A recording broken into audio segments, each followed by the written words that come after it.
Every year, literally thousands of tourists head off to France, Spain, Italy and Greece. But why? It's often said you don't know what's in your own backyard, unless you're Fred West.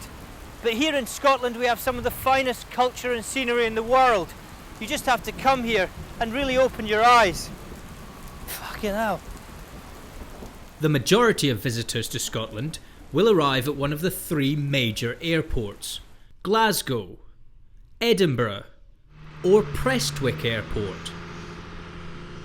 Whichever airport you arrive at, you can be safe in the knowledge that Scotland has some of the most advanced anti-terror laws in Europe. We'll set about you. Edinburgh. The very best way to explore Edinburgh is by foot. As you casually wander the winding, cobbled streets, you may start to hear what sounds like someone fucking a cat. Relax. This is none other than the sound of Scotland's famous bagpipes. They may lack the craftsmanship of the violin, the finesse of the piano, or the sound of a musical instrument. But there's no doubt that no matter where you are in the world, when you hear that first note, it really does send a shiver down your spine.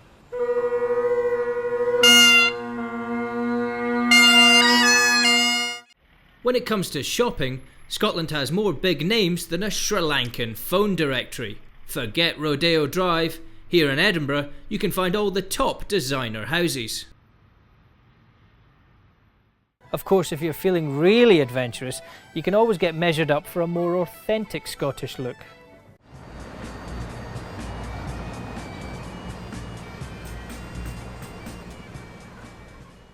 Glasgow. You wouldn't think Glasgow was one of the top 10 holiday destinations in Europe. And you'd be right, but scratch beneath the surface and you'll find Glasgow has much of the same things you'll find abroad.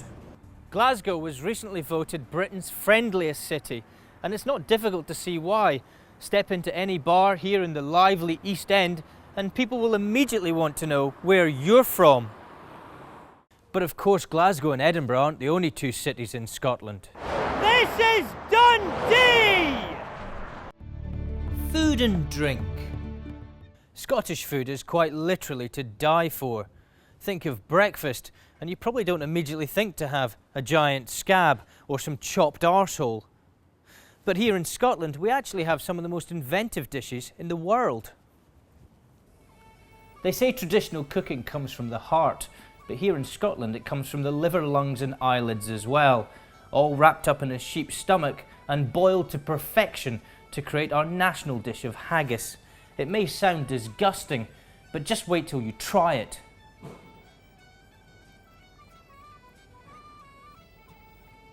Mmm! And don't think for a minute you can't also get a good range of international flavours here in Edinburgh. Spanish, Greek and Italian chip shops are to be found all over the city, all offering that unique taste of the Mediterranean. That's right, salt. Recreation. Of course, after all that excitement, you might just want to sit back in a pub, relax, grab yourself a pint and acquaint yourself with one of the locals. Hello, how are you? Where do you come from? Why, I'm from America. Wake up! If you can bear to tear yourself away from the atmosphere indoors, you might choose to step outside and partake in one of the fastest growing outdoor activities in Scotland. Smoking. How you doing, guys? All right, right? Language.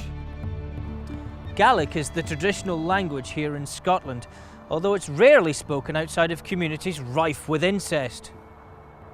Most people speak the Queen's English, if that is, the Queen had a serious case of Tourette's. If a local does have problems understanding you, he may use one of the following phrases. What the fuck are you on about? What do you mean? What the fuck's all that about? What does that mean? Get to fuck! On this occasion, you might be better off asking somebody else. History. Most important of all to Scotland is its history. Here near Stirling you can visit the Wallace Monument, a famous tribute to the warrior Scot played by Jew-hating Mel Gibson in the film Braveheart. One of the most popular tactics of the Scots was to expose their bright red arses to the world, a tradition still kept to this day. To discover the real Scotland, you have to be prepared to venture off the beaten track. The Highlands offer some of the most remote and peaceful places on earth. So pack a warm sweater, pitch a tent, pour yourself a wee dram, and somewhere in these beautiful and mysterious lands, you'll find your own little slice of heaven. And cut. Has anyone got a fucking signal yet? This is ridiculous.